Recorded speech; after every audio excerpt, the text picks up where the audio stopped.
प्रातः काल राम ने कहा कि महाराज अब हम दोनों भाई हैं, अब आप निश्चिंत होकर के यज्ञ की होम करन लागे मुनि झारी, आप रहे मख की रखवाली। दोनों भाइयों ने यज्ञ की रक्षा की। 6 दिन तो आराम से सकुशल बीत गए। छठे दिन सुबाहु और मारीच दोनों राक्षस आए अपनी सेना लेकर के, और आते ही उन्होंने यज्ञ को विध्वंस करना प्रारंभ किया। सुनी मारीच निशाचर द्रोही, बेसहाय धावा मुनि द्रोही, बिन फर बाणी राम ते ही मारा, सत जोगन जागा घर पारा। जब मारीच और सुबाहु आए और आते ही उन्होंने यज्ञ का विध्वंस करना प्रारंभ किया, और राम लक्ष्मण ने देखा कि राक्षसों की सेना आ गई है, तो राम ने एक आग्नेयास्त्र चलाया और उस एक आग्नेयास्त्र को चला करके सुबाहु का वहीं वध कर दिया। और दूसरा एक अस्त्र चलाया, उसका नाम था मानवास्त्र। उस मानवास्त्र को चलाया मारीच के ऊपर। मारीच कई दूर जाकर के मारीच घायल होकर के गिर गया और वहां से भाग गया, सारे राक्षसों का वध कर दिया। ये मारीच वही था जो सीता हरण के समय में हिरण का रूप बना करके आया था। तो उस मारीच को भी वहां से भागना पड़ा, राक्षसों को वहां से भागना पड़ा। गुरु विश्वामित्र ने सकुशल अपने यज्ञ को संपन्न किया। अब एक सवाल जो हमारे सामने खड़ा होता है उस पर हम विचार करें कि आखिर इन राक्षसों को इस यज्ञ से हवन से परेशानी क्या है? क्यों जी? जहां पर यज्ञ हवन होता है वहां ये राक्षस आकर के उसमें बाधा क्यों डालते थे? कारण क्या है? तो कारण यह है कि राक्षसों को भी पता है कि यज्ञ करने का लाभ क्या है। यदि ये ऋषि मुनि यज्ञ करेंगे, यदि इनका यज्ञ सफल हो जाएगा तो इनका कितना इनकी उन्नति हो सकती है, इस बात को राक्षस भी जानते थे। इसलिए वो यज्ञ में बाधा डालने की कोशिश करते थे। सज्जनों, जब हम यज्ञ करते हैं तो हवन करने का पहला लाभ होता है, अब आप लाभ गिनिएगा। हवन करने का पहला लाभ होता है वायु शुद्धि, हवा शुद्ध होती है। जब हवा शुद्ध होती है तो दूसरा लाभ होता है, जब हवा शुद्ध हो जाती है तो वहां अधिक से अधिक वर्षा होती है। दूसरा लाभ होता है अधिक वर्षा, जल शुद्धि होती है। तीसरा लाभ होता है जहां ज्यादा बरसात होगी तो तीसरा लाभ क्या होगा? वहां अन्न धन अच्छी प्रकार से उत्पन्न होगा।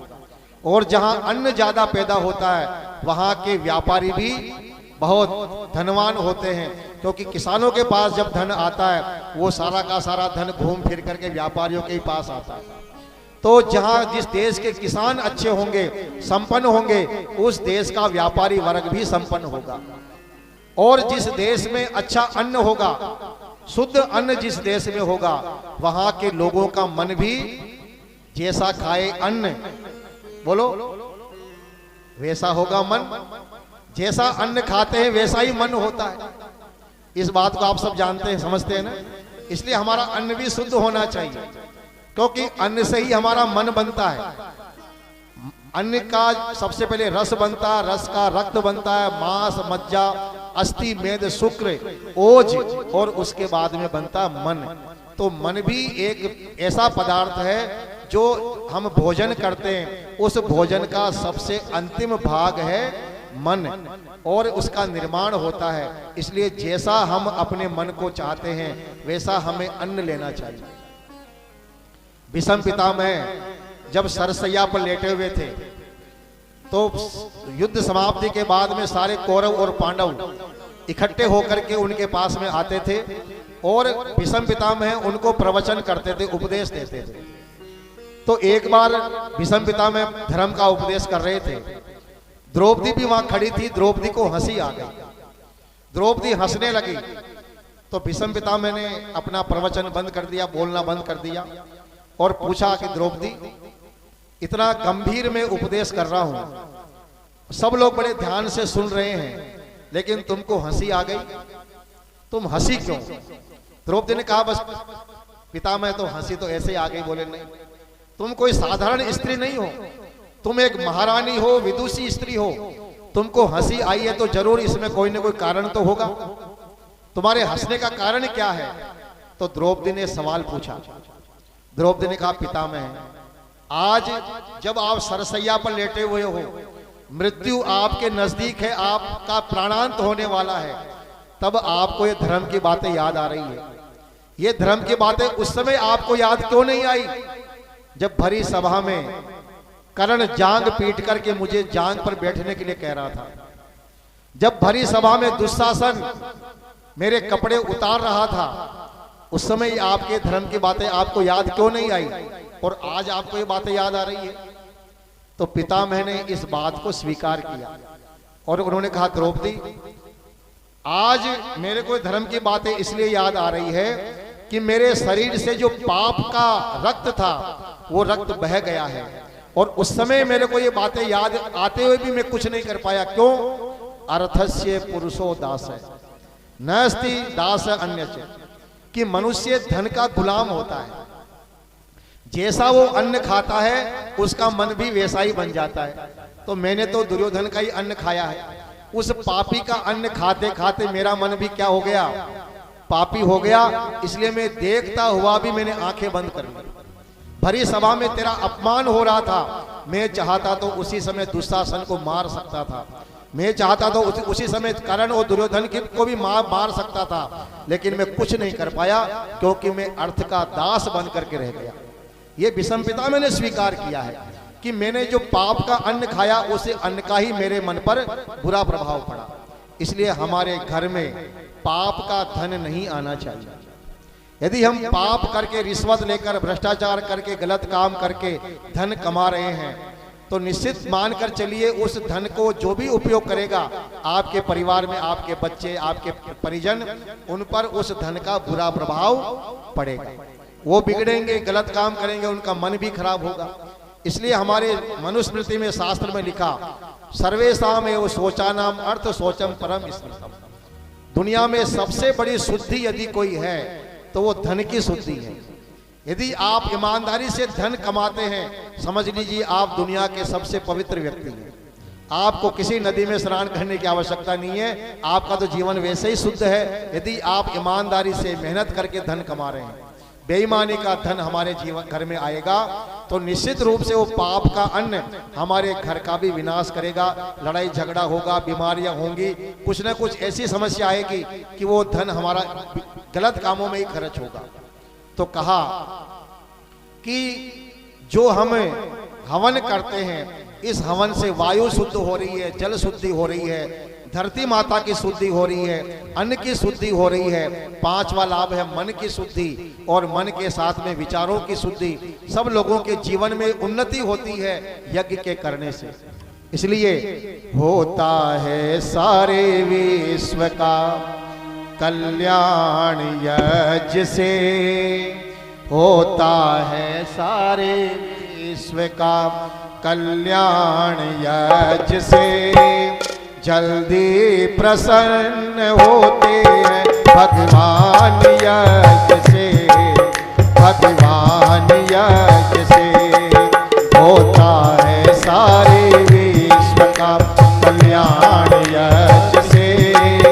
जल्दी प्रसन्न होते हैं भगवान यज्ञ से, भगवान यज्ञ से।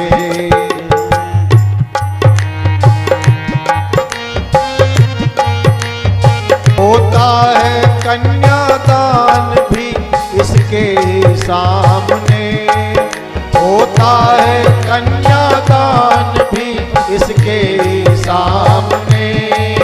पूजा है इसको कृष्ण और भगवान राम ने, पूजा है इसको कृष्ण और भगवान राम ने। जाता है देवलोक में इंसान यज्ञ से, जाता है देवलोक में इंसान यज्ञ से। जल्दी प्रसन्न होते भगवान यज्ञ से, भगवान यज्ञ से। होता है सारे विश्व का कल्याण यज्ञ से। जल्दी प्रसन्न होते हैं भगवान यज्ञ से, भगवान यज्ञ से। होता है सारे विश्व का कल्याण यज्ञ से जल्दी प्रसन्न होते हैं भगवान यज्ञ से। राजा दशरथ ने ऐसे ही अपने दोनों पुत्रों को यज्ञ की रक्षा के लिए नहीं भेजा। वो जानते थे कि इस यज्ञ का कितना बड़ा महत्व है। और हमारे भारत की ये परंपरा थी कि हमारे भारत के प्रत्येक घर में प्रत्येक गृहस्थ व्यक्ति प्रतिदिन यज्ञ करता था। चाणक्य, नाम सुना आप सबने चाणक्य का? हमारे देश के प्रधानमंत्री थे। चंद्रगुप्त हमारे देश के सम्राट थे। और चाणक्य के समय में हमारे देश की सीमाएं अफगानिस्तान तक थी। इस देश के सम्राट चंद्रगुप्त और प्रधानमंत्री थे चाणक्य।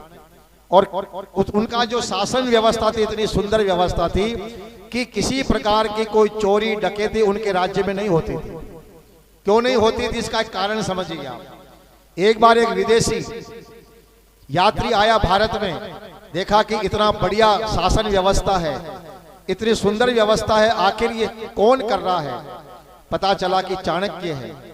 ये उनका दिमाग है, उनकी बुद्धि है कि जिससे वो इतना सुंदर इस देश की शासन व्यवस्था को चला रहे हैं। गया वो विदेशी यात्री मिलने के लिए चाणक्य से कि मुझे उस व्यक्ति से मिलना है जिसने इतने बड़े देश को जोड़ करके रखा हुआ है। गया जब चाणक्य के पास, तो चाणक्य कोई महल में नहीं रहते थे, एक कुटिया बना करके, झोपड़ी बना करके रहते थे। उपल सकल में तद भेद कम गोमयाना। और उनकी झोपड़ी के छत पर जो गाय के कंडे होते हैं, छाने हम बोलते राजस्थान में, आप कंडे बोलते होंगे, वो ऊपर उनकी छत पर सूखते रहते थे। ऐसी उनकी कुटिया थी। उस कुटिया में चाणक्य बैठ करके, उस समय अपना शाम का समय था, कोई कार्य कर रहे थे। सेवक ने जाकर के कहा कि महाराज आपसे कोई मिलने के लिए आया है। तो चाणक्य ने कहा कि पहले ये पूछो कि वो व्यक्ति मेरे से मिलने आया है, व्यक्तिगत मिलना है या किसी राज के काम से मिलने आया है, और उसको तुम भेजो अंदर। वो विदेशी यात्री आकर के बैठ गया। चाणक्य अपने जो सामने कुछ लिखने का काम कर रहे थे। अंधेरा था, लाइट के समय में, उस समय तो लाइट नहीं थी, दीपक जल रहा था। तो दीपक के प्रकाश में चाणक्य कुछ लिख रहे थे। वो विदेशी यात्री आकर के बैठ गया। चाणक्य ने पूछा, आइए श्रीमान, आपका स्वागत है, बताइए आप क्या काम है, मेरे से मिलने आए हो या कोई राज के कार्य से आए हो? तो उसने कहा, महाराज मुझे तो केवल आपसे ही मिलना है। तो ठीक है, मेरे से मिलने आए हो।